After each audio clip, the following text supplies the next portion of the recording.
town. He's part of the second largest armed force in the world today. Yeah. 750,000 or so hunters with rifles and shotguns in their hands. Okay? Probably more than that. Yeah, I don't know what the number is, but it's huge. Yeah.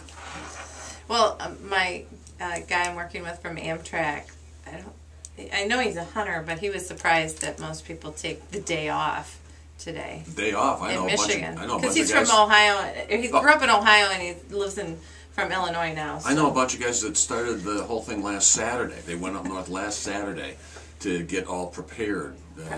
Yeah, right. But I don't think most people take the day off. I don't know. Huh? Go to northern Michigan. It's tough to get anything done in northern Michigan. Well, there's nobody up there anyway. I don't. Okay, right, yeah, let's go. Jackie's Come telling us to move on. So you wanted to talk about what today? Stupidity. Okay, go. Stupidity and ignorance. About? And the reason is I've been ensconced or involved the last several days, and it's a deal that's been going on for 2 months, and I'm dealing with I won't tell you where this deal is, what it involves, etc. But I use it simply as an illustration that the people who listen to your radio show, who are looking for real estate services or looking for any sort of services, need to do their homework. Go Google the person you're thinking about hiring, find out what his or her credentials are, because I'm trying to put a real estate deal together, and I'm dealing with a lawyer on the other side of it who doesn't do real estate. The person does, I won't even tell you what area of the law that he does, but he is making a huge mistake by purporting to represent the parties of this other to the transaction without the expertise. And I literally am having to educate this person, and unfortunately I have to charge my client. I do things by the hour, so my client gets charged for my having to educate him. Finally, I sent an email on Sunday that said in big capital letters with exclamation marks, "Stop. I'm through educating you. Here are a couple sites you can go to, find out what's supposed to happen in a real estate transaction, and then start talking to me." And you know, I've always said, actually, I've repeated this. Somebody said this. I don't know who came up with it, but you know, there's a difference between stupidity and ignorance. I can forgive stupidity because it's innate. It's something that is genetic. Ignorance is a choice. Ignorance is something that you choose to be. You won't go out and learn what you need to learn. Or ignorance is undertaking a task that you don't have the qualifications, skill, or expertise to undertake. And I really, can you tell that I'm a little upset about this? Because it's been a waste. Passionate. It's been a waste. Yeah, passionate. That's a good way to say it. We can't get a word in. Because I'm really, it bothers me. And I would recommend that anybody who's listening, if you're hiring a lawyer, go find out what he or she does. How long have they been in business? Do they specialize? I mean, for example, you wouldn't come to me and hire me to represent you in a divorce. If you have an employment issue, you wouldn't hire me to represent you in an employment issue. And you tell them that. I mean, I tell them that right off the bat. Mm-hmm. If you've been injured in an automobile accident, don't come to me because I do nothing but real estate. On the other hand, if you're going to somebody else and you've got a problem or an issue, and whether it's a realtor, whether it's a lawyer, whether it's a realtor, whether it's an inspector, whether it's any other, whether it's an architect, an engineer. Lenders are regulated very heavily, but the individual you're working with within the lending institution is certainly important. But I'm just talking about when you hire an independent contractor to do something for you, and it could be a contractor too to do work. Do your research, do your homework, find out about him or her, make certain that that person has the expertise that they purport to have, and call them on the carpet. Somebody who has that expertise and that skill is not going to be upset that you're calling them on the carpet. Trial lawyer, how many trials have you done? Have you litigated, etc.? Real estate deals, how long have you been doing this? Do you do residential deals or do you do commercial deals? All that sort of stuff. And it's been frustrating, and I've been a lawyer for 40 years. December 5, I'll have my 40th year anniversary. And I just have experienced this over time. Look, when I was a young raw recruit, I was learning. I still learn stuff every day. And I have to in order to keep up, in order for me to be able to represent my clients. So if I hire a general prac that doesn't know much about anything specifically, I'm going to pay to educate them. I don't know how you could be a general practitioner as a lawyer these days, because all you would be doing is triage, much like a GP in a family practice who does an initial diagnosis and then for a particular problem sends you to a specialist. The law is the same way. we are all, you have to be specialized. Most of them are. Most of them are not. Are In not. smaller communities. I don't know. You know, it's difficult for me to say. I'm not here to say who are the good lawyers, who are the bad lawyers, etc. That's not my job. And all I'm saying to you is, as a consumer, don't hesitate to ask those questions. Okay? There was another point I wanted to make, but like Rick Perry, I've forgotten what it is. And there's not enough of us to think of what you're trying to say. Yeah, to that's point it right. out. Yeah. I was going to eliminate 2 of the 3 federal agencies, but I can't remember the third one. Well, I went to an interesting conference last week, the Urban Land Institute, which is also put on by the University of Michigan over in Grand Rapids, and we were talking. It was very interesting. I talked to 4 developers over there that I'm actually going to show the Hayes Hotel to. Whether something will come of that, I have no idea, but it's a start. I learned of some grants that are out there for market rate apartments, and there's some pretty interesting stuff going on in the state. Some cool development. Green is coming back. And I've Or got starting, not coming back, but starting to get more Yeah, popular. the green thing is not. And actually, I had a nice conversation with one of the guys at ULI last week about it, and the fact that there are certain green programs that have economic benefit. It's more difficult in the current housing and commercial real estate market to really go green, but I think long run it really pays off, and I'm a proponent of it, but it's just difficult to do in many circumstances now because of the... You have to kind of totally be renovating a whole building or building new to really implement it, but there are ways to eliminate storm fees as a result of some of the green systems that are out there. Yeah, and again, most of the stuff I do is more commercial, non-residential work, and there are huge opportunities in terms of brownfield grants. You don't have to have a contaminated property, for example, to get a brownfield or qualify for brownfield funds or TIF funds. You simply have to have functional obsolescence, and there are a variety of programs out there for a lot of the people I represent who are trying to do deals, and we're seeing more and more deals. I haven't seen too much activity in Jackson, a couple that I've got going, more toward Ann Arbor and southeast Michigan at the Grand moment. Rapids But it's really doing a encouraging. lot. Grand Rapids is And they improving. were stating how they were kind of like Jackson. They didn't say it that way, but kind of on the edge of they needed to be revitalized, and they've got a lot of stuff going on. Yeah, I'm working with somebody over in Holland, and there is activity. I mean, the economy is clearly improving.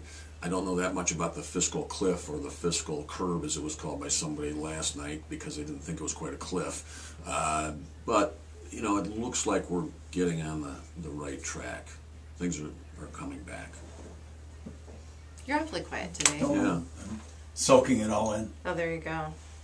Well, speaking of the fiscal curve, there's an article that I was reading yesterday, What's Obama's Re-Election Mean for Housing? And it isn't a political article one way or the other. It's just stating, because of, the housing wasn't talked about in the debates. Not really. Not Not among either party.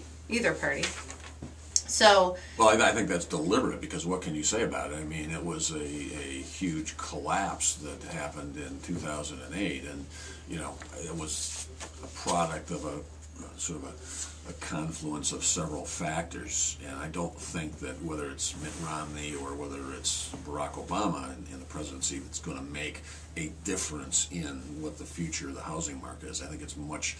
I just don't think that the president has that kind of authority or control or influence over what is going to happen in the economy, whether it was Mitt Romney who had been elected or Barack Obama. Well, we're headed on a better path. here's what it says. The refinancing push will continue. So our interest rates should stay low with the Obama administration.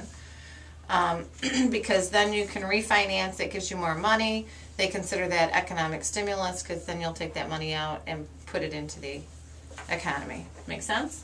It's what's called M1, There you the go. supply of money. The faster you circulate, the more money there is. All right.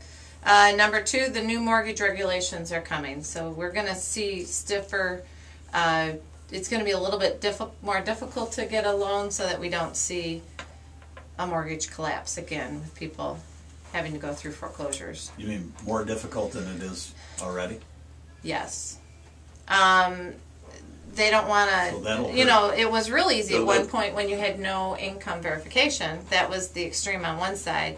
Now we're going to the extreme on the other side. We may see that refined a little bit. I can tell you what the trend is, and I can tell you from anecdotal evidence from on our part as well as the statistics, and that is we're moving away from home ownership into a rental market. I mean, you're not the dream of having that house with the white picket fence around it is something that was good in the 50s, 60s, 70s, and maybe into the 80s. But now, with the difficulty of getting mortgage money, the stiffer regulations in terms of qualifications, a lot of people are going to be renting as opposed to owning for a while. We'll see what. Well, and that's what they result said is. at the conference last week, that a lot of the new people in the market don't necessarily see the value in owning a house. They don't see the economic value. And part of that is the mobility of people too, and the uncertainty. You know, it used to be you go to work for a company and you were there for 40 years till your retirement. Not the case anymore. I don't know what the statistics are in terms of people moving from one career or one job to another, but I do know that again, outdated concept of employment for life just doesn't exist. So when you rent, you have greater mobility. And they also said that the smaller houses are going to be more appealing to purchasers, which we've kind of seen that trending that way over the last year and a half to 2 years. I mean, every Why? single buyer, well, maintaining the property. Okay. People don't necessarily want to spend any of their extra income on maintaining a property, paying their utility bills and so on and so forth. So a smaller home means smaller utility bills. Plus acquisition costs too. You're more apt to qualify for a mortgage if the house is smaller, less expensive. Don't need as much mortgage money. Right, and then they're also seeing the trend, and they've been talking about this this isn't a surprise, but the trend is towards urban, not so much rural. People want walkability. We got it. Okay, so back to Obama's and that's housing. sure you're going to be able to walk anywhere you I want know, today, it'll be right? seen. Mortgage interest under Obama's reign will live to see another day. So it's not going to go away. The mortgage interest deduction, Yeah, I where suspect Romney that's true. would have probably eliminated it. Yeah. Although he would have seen a fight from the realtors. A chance for principal reductions may have been lost. In this housing plan,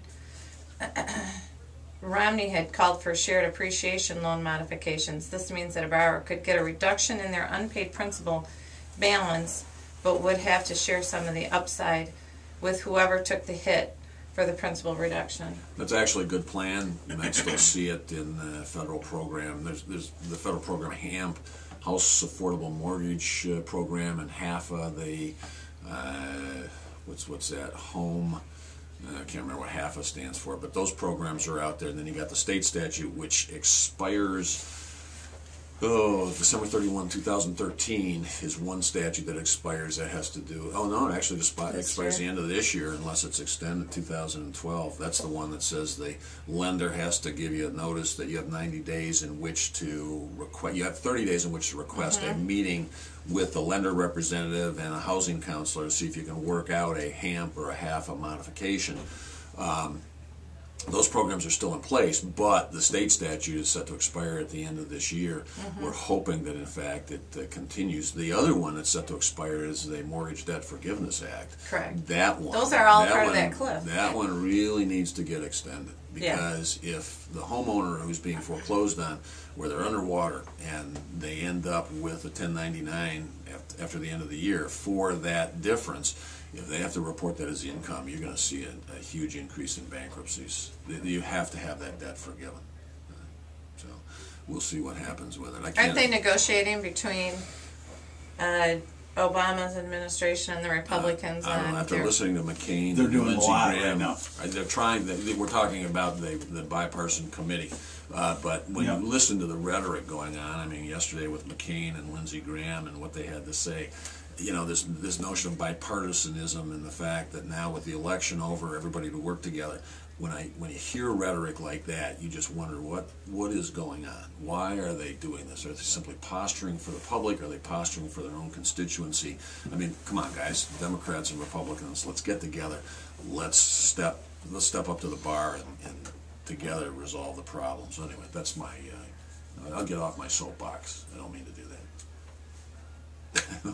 What? Don't look at me like that. They'll have to go to our website to see how I was looking at them. Yeah. ThinkingRealestate.com. And if you've got a question, 787-3397. Are you showing me the peace sign, or are you telling me we have 2 minutes left?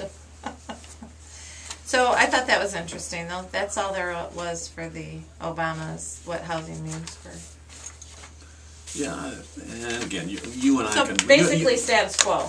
Yeah, but again, it's the housing market, the non-residential market. These are things that are beyond the control of simply a government, whether it's Congress or the president. And you and I are already seeing the increase in activity, irrespective of what the government is doing. I'm seeing it. You know, I do tons of litigation. I do tons of workouts. And that's what I've been doing over the last 4 years, more than what we used to do, which was litigating for developers to try and get entitlements, to get projects going, etc. So the type of litigation has changed. Now, over the last year, we're now seeing more activity. I've got clients who are starting to do developments, not big developments like subdivisions, etc. That's still too difficult, but I'm talking about single building or smaller type commercial purchases, development.